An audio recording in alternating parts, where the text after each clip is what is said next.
अभिभावकगण इसे देखकर बहुत ही खुशी महसूस हो रही है और हम लोगों के लिए ये पहला प्रयास था कि इससे पहले हम लोग कभी अभिभावक और शिक्षक का बैठक नहीं किए थे।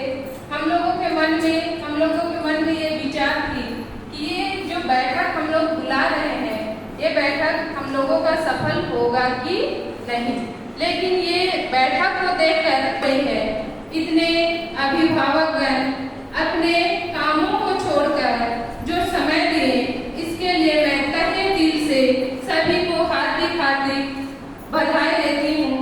जो हमारे अभिभावक और जो टीचर्स मीटिंग है, इस मीटिंग को सफल बनाने के लिए सभी अभिभावकों को हमारा बहुत बहुत बधाई है। और ये मीटिंग बुलाने का खास मकसद ये है कि हम लोग तो बच्चों को केवल स्कूल में पढ़ा रहे हैं, हम लोगों का पढ़ाने का काम है, हम लोग पढ़ाई कर रहे हैं, पढ़ा रहे हैं बच्चों को, लेकिन बच्चे जो हम लोग स्कूल में शिक्षा दे रहे हैं वो शिक्षा को घर के जो गार्जियन हैं, उनके जो अभिभावक हमारे बीच आज वो भी अपनी बात को रखेंगे। इसलिए हम लोगों के मन में विचार आया कि हम लोगों भी अभिभावक और टीचर्स का मीटिंग रखें, जिससे जो बच्चों के बीच में जो कमियां हैं, क्या कमियां हैं कि बच्चे आजकल पढ़ाई से दूर भागते जा रहे हैं।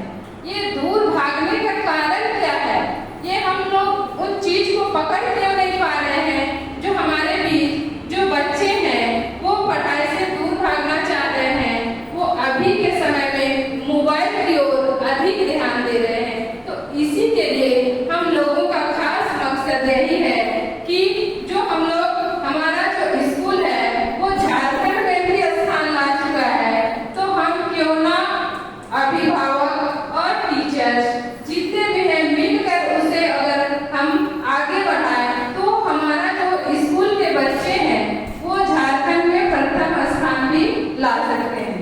तो ये कमियां टीचर भी बताएंगे और अभिभावक भी बताएंगे कि बच्चों के अंदर में क्या क्या कमियां हैं, वो क्या करते हैं। क्योंकि बच्चे जो हैं वो हमारे पास केवल 8 घंटे या 6 घंटे ही रहते हैं, बाकी समय अपने अभिभावक के पास रखते हैं। तो वो बच्चे के विकास के लिए, उसके चरित्र के निर्माण के लिए स्कूल में तो पता ही जाता है, लेकिन वो घर में क्या कर रहे हैं उसे भी गार्जियन को ध्यान देना होगा, तभी बच्चों का मनोबल बढ़ेगा, वो अपने पढ़ाई की ओर प्रेरित होगा और अपने प्रेरित होकर वो खुद ब खुद पढ़ना शुरू करेगा। इसी के लिए हम लोग का खास मकसद यही है कि बच्चे में क्या कमियां हैं, हम लोगों में भी क्या क्या कमियां हैं, उसे भी आप लोग बताइएगा। इसी के लिए हम लोग आज ये मीटिंग रखे हैं कि कैसे हमारा जो विद्यालय है, विद्यालय के विकास और आगे कैसे जाए। सर ने जो अभी बताए, हमारे प्रधानाध्यापक महोदय जी ये सारी बातों को डिटेल से बताएं। ये कह रहे हैं, ये बता रहे हैं, ये सच भी है कि हमारा जो विद्यालय है, मैं तो कम ही दिन तक हूँ, मैं भी इसी विद्यालय में पढ़ी हूँ और ये हमें भी ऐसा आता है कि हमारे विद्यालय से हर क्षेत्र में ऐसा कोई भी क्षेत्र ना हो, वही MBBS और IAS नहीं बन पाए हैं, लेकिन बाकी हर क्षेत्र में हमारे विद्यालय के बच्चे परचम लहरा रहे हैं। वो हमारे भारत देश के कोने कोने में परचम लहरा रहे हैं। तो हम अगर मिलकर मेहनत करेंगे तो हमारे जो कमी है वो कमी दूर हो जाएगी। इसीलिए हम लोगों ने आप लोगों को इस सभा में बुलाया और आप लोगों भी अपना विचार रखिएगा कि क्या क्या हमारे अंदर सुधार करना होगा और कैसे हमारा विद्यालय आगे बढ़ेगा। क्योंकि हमारा जो विद्यालय है, जिस तरह से और विद्यालय जो बच्चों को नामांकन करती है, एडमिशन लेती है, वे वैसे बच्चों को एडमिशन लेती है जो बच्चे तेज होते हैं, जो बच्चे ऊंचे तबके के होते हैं, उनके पास पैसा भी होता है, लेकिन हम लोग ऐसे बच्चे को नामांकित करते हैं जो सबसे निचले तबके के होते हैं और वही बच्चे को हम लोग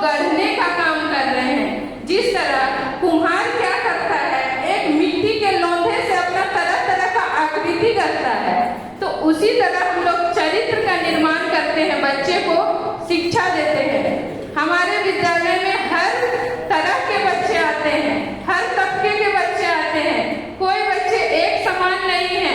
लेकिन और अदर विद्यालय में जाते हैं, वहाँ वैसे बच्चे होते हैं जो तेज बच्चे होते हैं, लेकिन वही बच्चे को हम लोग गरीब बच्चे का समय पे भोजन नहीं मिल रहा है, उन्हीं बच्चों को जो सबसे गरीब बच्चे हैं, उस तरह के बच्चे भी हमारे विद्यालय में अभी भी पढ़ रहे हैं और उन्हें हम लोग शिक्षा देने का काम कर रहे हैं। तो उसे और आगे कैसे बढ़ाएं, इसके लिए हम लोग को सोचना है और स्कूल को आगे बढ़ाना है।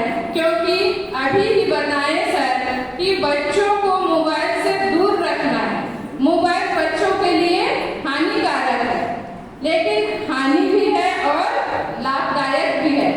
जो हम वैज्ञानिक युग में आज आ गए हैं, आधुनिक युग में आ गए हैं, हर चीज हमें इंटरनेट के माध्यम से मिल रहा है, तो वो हमारे लिए क्या है, लाभदायक भी है, हानिकारक भी है।